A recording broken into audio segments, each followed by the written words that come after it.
Ngayon nga magluluto tayo ng mabilis lang at ito ay bagong paraan ng pagluluto ng spam.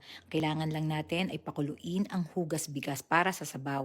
At yan ang mga rekado, sile, kamati, sibuyas, typical na rekado, spinach para sa gulay, bite size para sa spam, patis papaalat, at bechin, bekenemen at ginomoto. Wait lang para sa pakuluin natin. At pag kumulo na, ayan, ilalagay na natin ang lahat ng mga rekado. Normal at typical na rekado lamang ng sinigang. Walang gisa-gisa ito, kundi kailangan lang lahat pakuluin. Siyempre, tatakpan para maluto ang rekado. At yan, pag kumukulo na at nakita nating luto na ang sibuyas, ilalagay na natin ang spam. Bite size ang nilagay kong spam.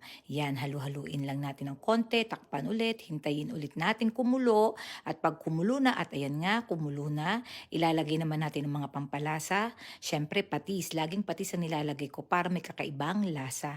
At syempre, ang Ajinomoto, tak, tak, tak, bigyan naman.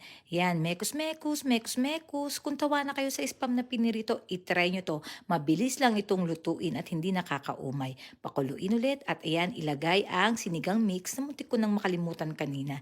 Yan, mekus, mekus ulit, mekus, mekus para maghalo ang lahat. Siyempre, kailangan tikman, tama sa alat ba o tama sa asim. Wala itong paminta. Siyempre, tatakpan ulit at pakukuluin natin at siyempre, ilalagay ng spinach.